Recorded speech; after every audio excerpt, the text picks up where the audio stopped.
Welcome to Mental Health, It's a Trap. We're your hosts, Susan and Stephen, mother and son, unravel the complexities of the mental health traps people fall in. Join us on this podcast journey as we demystify the mental health labyrinth, explore common issues, and provide you with tools to navigate this sometimes extremely daunting terrain. You can expect engaging conversations, personal stories, and probably also have a laugh or two. Access to mental health care should not be what causes you additional stress. We invite you to follow along, and together we can embrace the darkness together.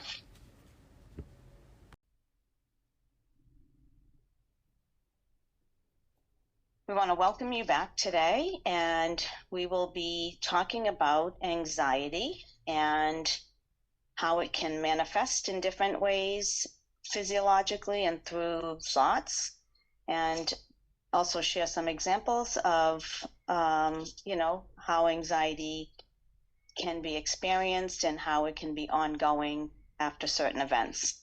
And so one of the things that I wanted to just share was in working with a patient who had been in a car accident and was hit from behind and had never really experienced debilitating anxiety prior to that, just kind of had a lot of anxiety as a result of that.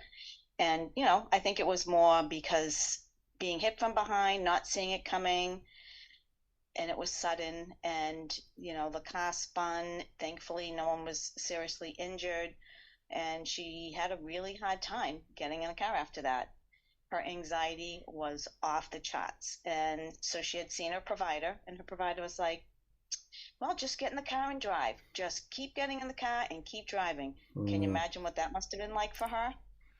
Yeah, and I think a lot of the times that's what, is it called like silver lining? Like people are like, oh, like you're fine, like it happens all the time, and it's like, it does, but when it happens to you, it's like different. And when you're like a provider or like a friend or family member, and you're like, whatever, that's nothing. Like this happened to me, like a one up kind of thing, and it's like that doesn't matter because of it, the individual experience. Right. And it's so invalidating when when someone says that. So I think that, for this particular patient, what we had to do was really identify, what her thoughts were, what she was feeling in her body as she had to get in a car. She has a very active lifestyle. She's engaged in, senior activities. She's an older patient. And through her senior center where she lives, and did dancing with her husband, all kinds of activities. And she stopped engaging in those activities as frequently because of her anxiety of getting in the car. So we did a lot of things about how do you manage the physiological anxiety that's happening. And she found herself like always looking in the mirror, waiting for something to come, so that anticipatory anxiety. And so we just did very small steps. We started with very small things, because to tell someone to just get in the car and drive every day could bring it to a level of panic, right? Mm-hmm. So we did very simple things. We explored, she was tactile, so we explored stress balls, like the squishy stress balls. So again, knowing what to use, right? So I know for me, if I have to use a regular firmer stress ball, it makes me more anxious because I have to squeeze too hard. The squishy stress balls they just seem to work better. So I generally tend to share the differences in how things feel in the body when there's anxiety. And so she ended up getting squishy stress balls. So that was great. She kept one in the car. In each car, she kept one in the house, and she had one in her purse. So she was always prepared with her stress balls. And really walking her through how to put her focus and attention on the stress ball. Like, how does it feel in your hand when you're squeezing it? What are you thinking when you're squeezing it? Are you still looking out the mirror? So it was like those baby steps. And she was able to use the stress balls. And we talked about how do you have a conversation with your husband while he's driving? Because at that point, he was doing the driving. She wasn't driving at that point yet. And we did small things of get in your car and drive to the end of your driveway and then pull the car back in. Think about how it felt in your body. What were you thinking? So again, it's being more of that intentional mind, awareness of where am I at and how is this feeling? Pushing outside the comfort zone just a little bit more and more. And then she would then drive to her neighbors next door and drive back home. She would then drive up and down the street, just her street. And again, it was all those small steps to learn how to manage the extreme anxiety that she was feeling. And then when she got to a place where she could drive on the roads, she went food shopping. And when she parked her car and came out of the store, she couldn't find her car. She couldn't remember where she parked it. Her anxiety increased significantly. And interestingly, she went and sat on the bench outside the store and just sat with her anxiety for a little bit. Then she got up and she said, let me just walk up and down the aisles, well, not aisles, whatever you call those, Mm-hmm. parking things, and she was able to find her car. And again, she had to sit with the anxiety, kind of give herself some time to come down, and then go and find her vehicle. And so then she would laugh about it. She goes, can you imagine that I couldn't find my car? And I go, can you imagine that happens to a lot of people? Right? You come out of the store and you go, where did I park the car again? Happens all the time to me. I know that. Mm-hmm. Um, so again, it was working through the anticipatory anxiety of driving. And then she started to do the smaller, let me go one exit on the highway. And now she is driving on the highways. She's driving on the roads, though now has anxiety. So she graduated. She finished that episode of care.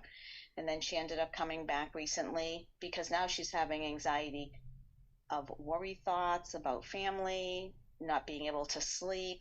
So again, we learned some new techniques to manage that, right? Mm-hmm. Because sometimes what we use for some things don't always feel the same when we try to use it for something else. Does that make sense?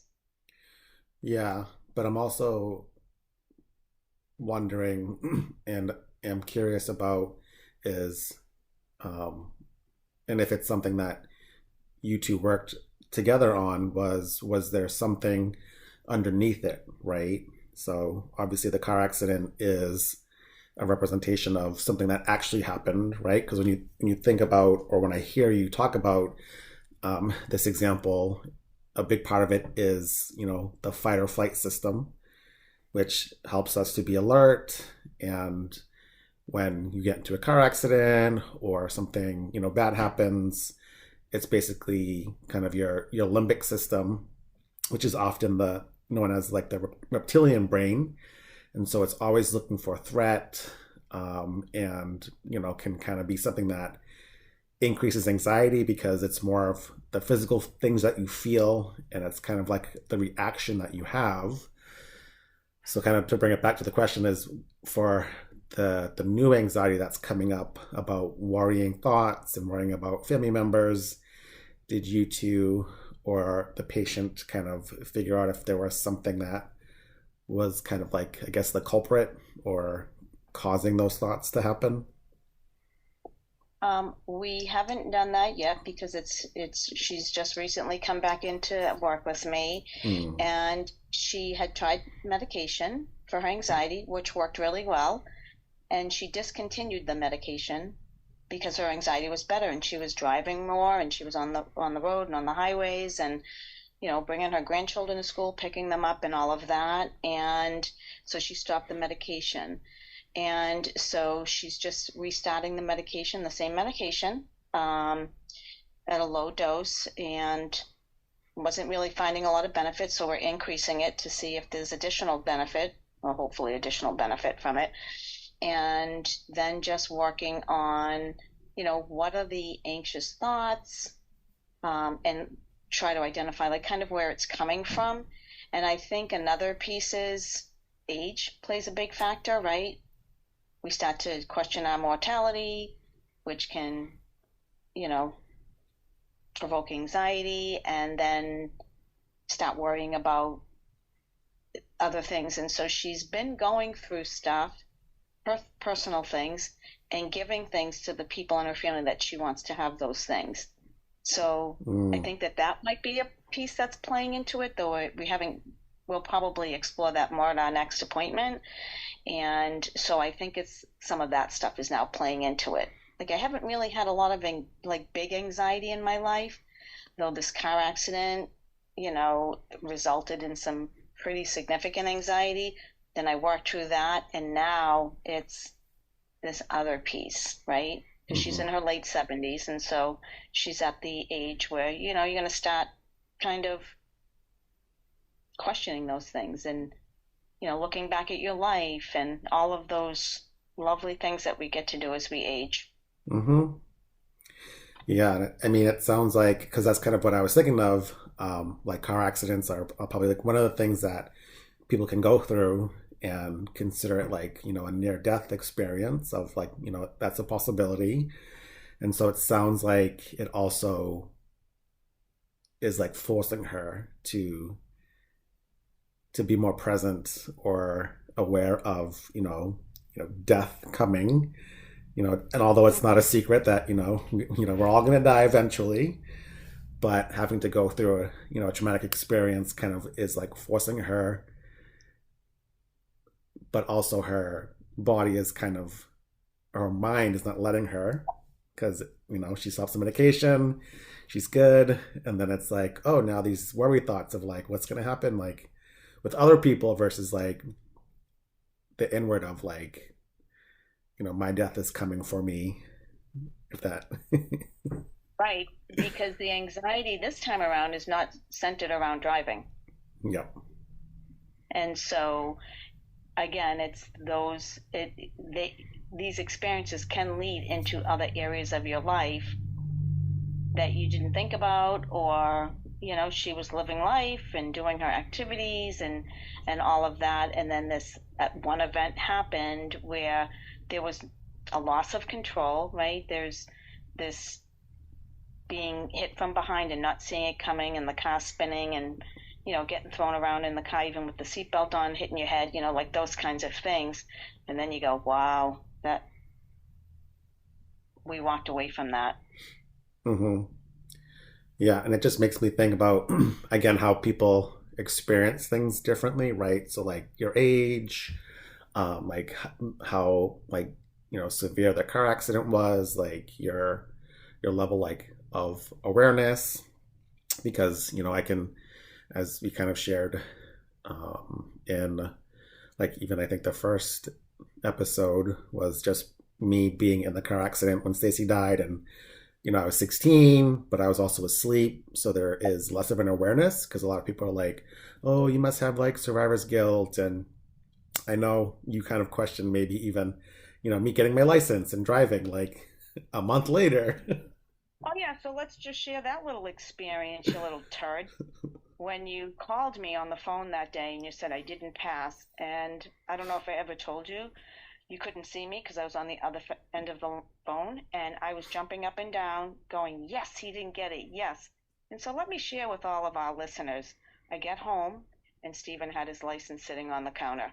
I wanted to kill him. But Uh, yeah, I mean, I think it's interesting because like I didn't I never did, and I still don't have or had any fears of like driving or getting in the car, and not to like compare it to your patient, but just like how people experience things differently, and how like, and maybe a little bit why some people are like, oh well, just get back in the car or just drive, or you're alive, nothing bad happened. And it's like, well, yeah, like for her again, when we think about like the specific um, circumstances for each person, it's different.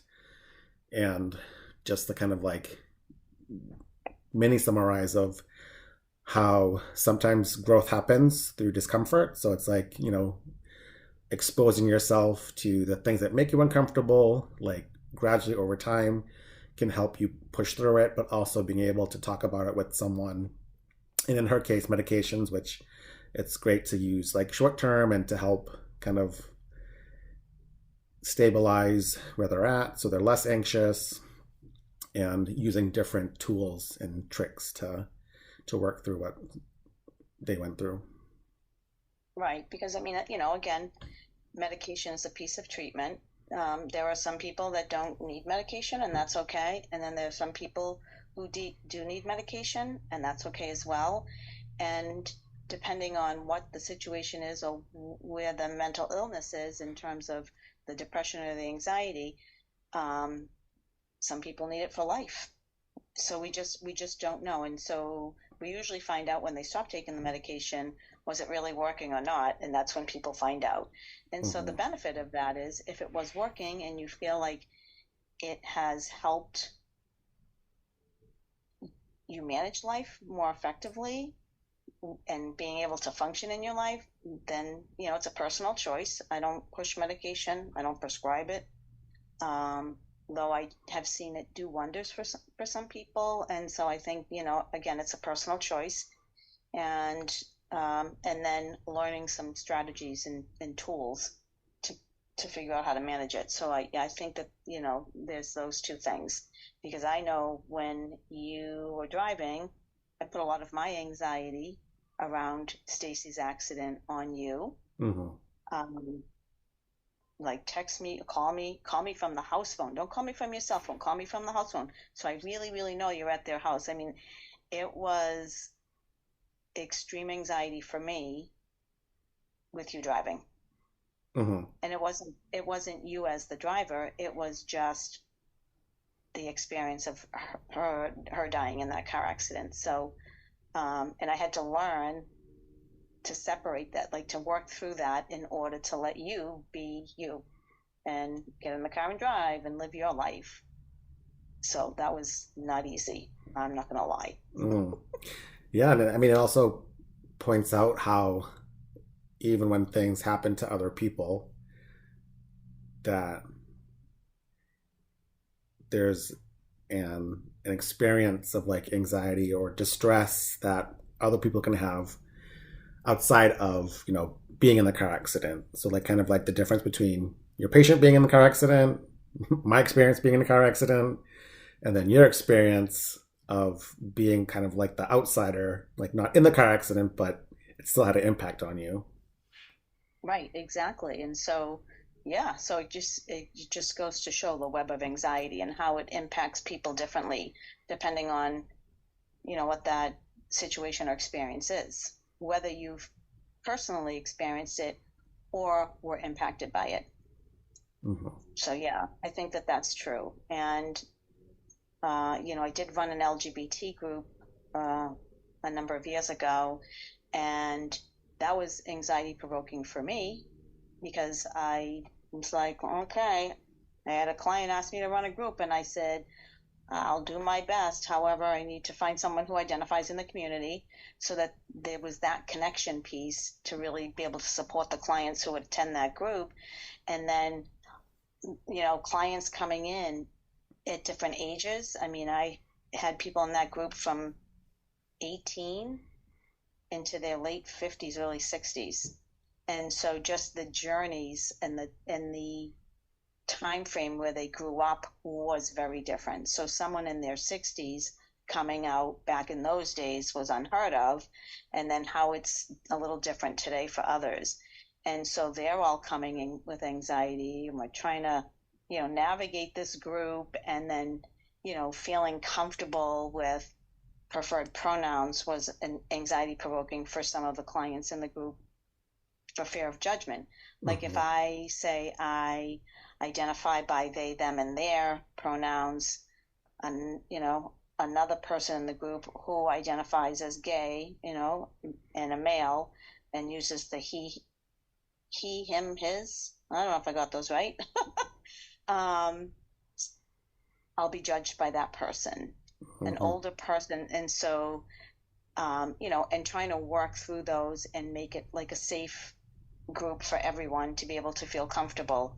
So yeah, it's working through your own anxiety and then supporting others in their anxiety, and just trying to kind of navigate that so that people could be who they were in the group, right? And still have a level of anxiety, though being able to manage it. Hmm. Yeah, I think groups in general like all have some level of like anxiousness in it because you don't know who's in the group, you don't know what they're going to think of you, and then in this case it's more of a therapy group, right? So it's like there are like expectations of things that you need to do, and outcomes and like all that stuff, and then also the anxiety and anxiousness of being the professional, and not wanting to like screw up, and to help support the people that attend the group, and to make sure that you have like the support to go through it, and um, just helping people figure out like, or not really figure out, because I think that's the big thing is like when you're in the queer community, it's just like you are who you are, but you question it because it's not the quote unquote norm or mainstream thing. Right. So you see less of yourself in the world, and that creates anxiety because you're like, I don't see people like me. It's different. It's a heteronormative world because if a toddler boy kisses a toddler girl, then oh, it's so cute. Like, oh, look at them, and it's like no one thinks about it. But if it was two boys, it would be different. If it was two girls, again, when you think about the gender binary and norms, it's like oh, like it's still kind of cute, and maybe even with boys, it's cute too until a certain age where it's not cute. Right. And so then there are like these little things that as you get older, you might have anxiety, but you might not have an understanding of where it comes from, because sometimes anxiety and stress can come from our like kind of periphery uh, periphery experiences, if that's a real thing. It's like the outside world is giving you these messages, and you're receiving them, but when you're young you don't really know what's going on, but you're kind of absorbing it. And then Right. when you're older, it can come up as like, oh, I'm really anxious, but I don't know why. Or you work through it and then something else comes up, but you're still anxious because there's like a part of you that's still kind of like tethered or connected to something when you were younger, but Right. but you don't know what it is because you're like, I don't know, like I'm fine and things are great, but there's still this one little thing. Right. Exactly. It's, I think for that group, so when I did grief groups, it was easier for me because I understood grief. I experienced grief as a parent.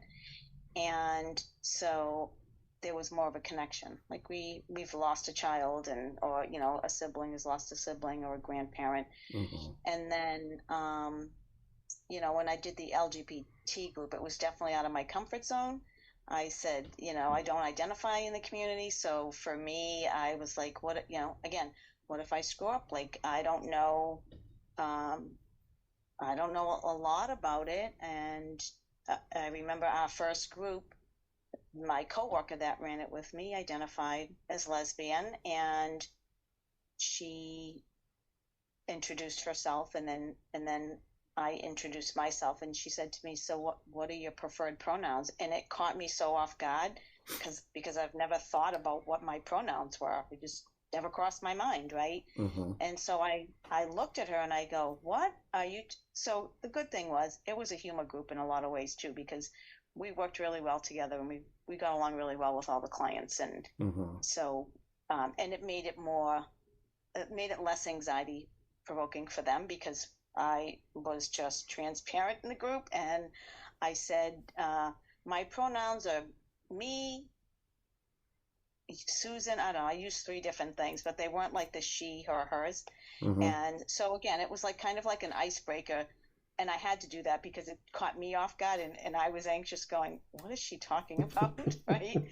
And um, and so and it just made it a little easier for the clients to be able to feel more comfortable with sharing what their pronouns were, and we just learned and we grew together, and we provided education, and we had Planned Parenthood come in and talk about all kinds of, you know, treatments that they could provide, and or birth control methods and all kinds of things. So it was a pretty good group, or it was one of my favorite groups actually that I had run, and we ran it 3 different times, and so it was kind of cool. And the last time we ran it, we got them to create their own peer support group in the community. So Mm-hmm. they ended up, because we didn't really have them in that area, they were too far away for a lot of the clients in that area to get to. So they created their own group. We helped them create bylaws and all kinds of things. And so it was really interesting to see where they started to where they ended. And they worked through that anxiety. They worked through the depression. Mm-hmm. They learned how to support one another and how to not judge one another and make those spaces safe and things like that. So that was kind of cool overall. Mm-hmm. Yeah, I think that's one of the missing pieces for a lot of like healing is just community building and like finding people who are like you and also finding people who are different because I know sometimes we get stuck in our own little I think people say it as echo chambers where it's like everyone says and think the same thing, and that's not a bad thing, but also in thinking about trying to grow and having different experiences, like if you never had done the group and pushed through the uncomfortableness of like not knowing everything, then the peer group wouldn't exist right now.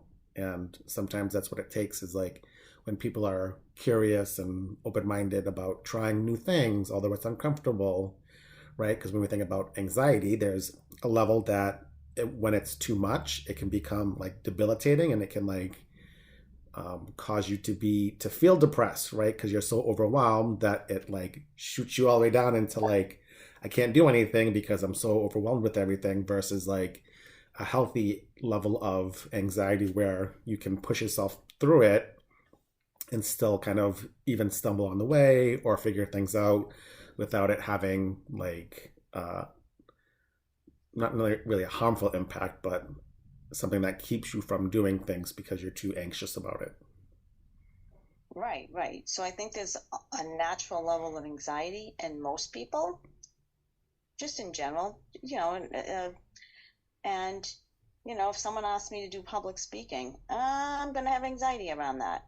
Can I do it? Yes. It's not a debilitating thing, though it's still that little, it's like a little uncomfortable, and people will talk about my heart's racing, everyone's looking at me, the spotlight's on me. I don't like that. And so I think that we do have levels of anxiety. Even driving in cars, people get anxious driving in cars because getting on the road today is very different than 40 years ago, with less cars and all of that. So there's a level of some anxiousness in most things in our life, though we don't always recognize it because it's not to the level where we can't function, right? Mm-hmm. And so I think being able to kind of push when we can, where it still feels okay, though uncomfortable. So I think that that's that kind of can help people to grow, to change, and, be able to, see what else is out there versus being stuck in it. Mm-hmm. Because physiologically, carrying that anxiety in your body can be very detrimental over time. The level of stress, right? Mm-hmm. Impacts our organs, impacts, that you talk about fight or flight, like just waiting for the shoe to drop, waiting for something to happen, the what ifs, and all of those anxiety provoking questions. Mm-hmm. Well, before we end, are there any tips or tricks that you would suggest for people to try if they're feeling anxious or overwhelmed or worried? So I think sometimes it's really about, what do I have control over? I think that's a big question, that when we ask ourselves that question, it kind of changes the mindset a little bit. So, what do I have control over in the moment? Do I have control over the road? Nope. Do I have control over my vehicle? Yes, right? Mm-hmm. And not hyper focusing on everyone else driving on the road, though it's great to be aware. right? So finding that balance. So I think that it's like, what do I have control over right now in the moment? And then identifying, what is your learning style? Am I more tactile? Am I verbal? Am I auditory? And I think so. If sometimes if people are anxious, and they like something tactile, you find something you can do with your hands. I know for me, when I'm having a rough day, if I go out and rake or shovel, like those things are great. Being physical can be helpful for people. Some people, it might be meditation, somatic breath work, um, reading, being outdoors, going for walks. And I know they're kind of cliche kind of things that people say, Mm-hmm. though it's about where is your intentional awareness in that moment. So being present in the moment, I think kind of really helps to regain control of the anxiety. Mm-hmm. Talking to someone, listening to music. Hey, I'm good for kitchen boogie. I will put on, I'm not going to tell you what era of music I listen to. I will put it on and boogie in the kitchen, and it helps. So it's like finding what's comfortable, even if you have to be silly. Yeah, come I on, don't know if Connie you have Francis. anything. All right. I wasn't going to tell the era. Stop that. So we want to thank you all for joining us, and if you have any questions or ideas or concerns, please feel free to reach out to us, and we'll look forward to catching up with you later.